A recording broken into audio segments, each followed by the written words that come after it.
Hi all. फोनची memory एकदम जास्त फुल झालेली, सो म्हटलं आता प्रिशा झोपली आहे तोपर्यंत फोनमध्ये काही मेमरी फ्री करून घेते.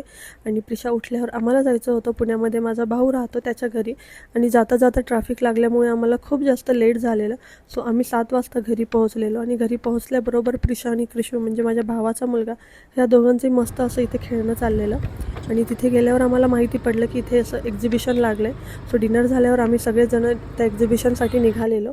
आणि इथे येऊन पाहिलं तर खूप छान छान असे स्टॉल लागलेले.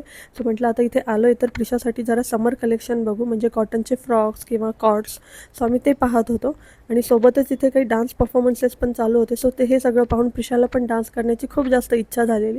आणि लकीली तिथे क्राऊडमधल्या सगळ्या लहान मुलांना स्टेजवर डान्स करण्यासाठी बोलवलेलं. सो प्रिशाने तिथे खूप जास्त एन्जॉय केला. आणि त्यानंतर एक असा स्टॉल होता जिथे मस्त असे पॉट बनवणं चालू होतं लहान मुलांचे. तो प्रिशाला ते पाहून पण इच्छा झालेली पॉट बनवण्याची. सो जसे जसे ते दादा सांगत होते तसं तसं प्रिशाने सगळे इन्स्ट्रक्शन्स फॉलो करून असा मस्त एक पॉट बनवलेला. आम्ही काही वेळ या पॉटला तिथे मस्त असं सेट होऊ दिलं. आणि सेट झाल्यानंतर आम्ही निघालेलो घरी जाण्यासाठी. सो आज या एक्झिबिशनमध्ये सगळ्यात जास्त एन्जॉय प्रिशा आणि क्रिशूने केलं. तुम्हाला हा ब्लॉग कसा वाटला मला नक्की सांगा.